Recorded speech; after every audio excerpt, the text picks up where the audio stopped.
জেলেই থাকতে হচ্ছে সন্ন্যাসীকে। চট্টগ্রাম আদালতে খারিজ হয়ে গেল ইসকনের সন্ন্যাসীর জামিনের আবেদন। 1 মাসেরও বেশি সময় ধরে বাংলাদেশের জেলে বন্দী রয়েছেন রাষ্ট্রদ্রোহের মামলায় গ্রেফতার হওয়া চিন্ময় কৃষ্ণ দাস। রাষ্ট্রদ্রোহিতার অভিযোগের সাজা যাবজ্জীবন জানালো চট্টগ্রাম আদালত। চিন্ময় কৃষ্ণ দাসের আইনজীবী অপূর্ব ভট্টাচার্য, যিনি এবিপি আনন্দকে জানাচ্ছেন যে এবার তারা হাইকোর্টে জামিনের আবেদন জানানোর পরিকল্পনা করেছেন। আজ ইসকনের সন্ন্যাসী চিন্ময় কৃষ্ণ দাসের জামিনের আবেদনের শুনানি হয় চট্টগ্রাম নগর দায়রা আদালতে। 8 ঘন্টা ধরে দুপক্ষের সওয়াল জবাব শুনে জামিনের যে আবেদন সেটা খারিজ করে দেন বিচারক। শুনানি শেষে পুলিশি নিরাপত্তায় আদালত ছাড়েন অপূর্ব ভট্টাচার্যের নেতৃত্বে সন্ন্যাসীর 10 জনের আইনজীবী।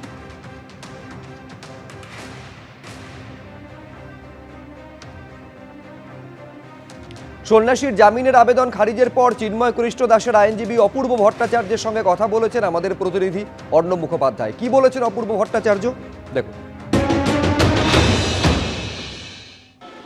মহানগর সেশন জজের শুনানি হয়েছে। মহানগর সেশন জজ এটা নামঞ্জুর করেছেন। আমরা বলেছি সেটা হলো পতাকা অবমাননার বা রাষ্ট্রদ্রোহিতার যে তার কোনো ইনগ্রেডিয়েন্টস বা কোন রকমের উপাদান এই মামলাটিতে নাই।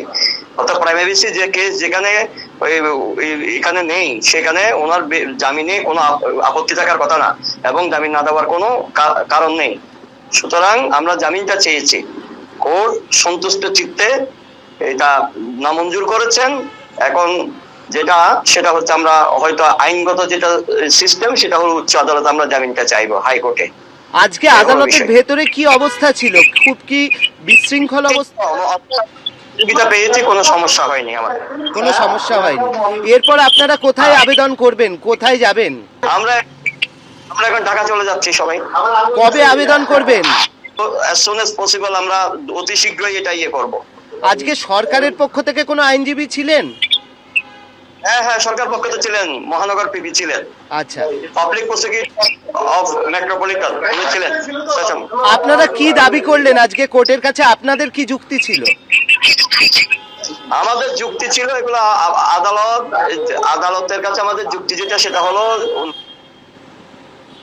জাতীয় পতাকা অবমাননা এটা হয়নি। উনি বরং জাতীয় পতাকার প্রতি অনেক শ্রদ্ধাশীল। জননী জন্মভূমি সরকার নবী গড়িয়াসী জননী এবং জন্মভূমি জন্য উনার যে ত্যাগ, উনি এটাতেই সবসময় অবিচল থাকেন। দেশমাতৃকার প্রতি উনার অবিচল শ্রদ্ধা, দেশমাতৃকার সংহতির জন্য, ইন্টিগ্রিটির জন্য উনার অবিচল শ্রদ্ধা, উনার বক্তব্যে, উনার কথনে, উনার জ্বলনে, উনার ভাষণে কোন ক্রমেই রাষ্ট্রদ্রোহিতা হয় না।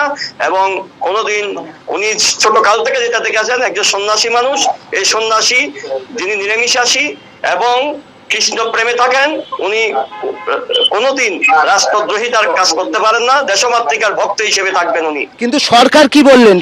সরকার থেকে কি অভিযোগ, মানে কি হচ্ছে শাস্তি যাবজ্জীবন কারাদণ্ড। এই পর্যায়ে এটা জামিন দেওয়াটা ঠিক হবে না, সমীচীন হবে না। বলছি সরকার কি বললো? এখনো কি তদন্ত শেষ হয়নি? না, এখনো তদন্ত শেষ হয়নি, তদন্ত চলছে, মামলা তদন্তাধীন। এই পর্যায়ে ওনারা চাচ্ছে যেহেতু এটা আপনার ক্যাপিটাল পানিশমেন্টের বিষয়, সেই যাবজ্জীবন কারাদণ্ড, লাইফ ইমপ্রিজনমেন্ট, সুতরাং এটা এই পর্যায়ে যাতে জামিন দেওয়া না হয়।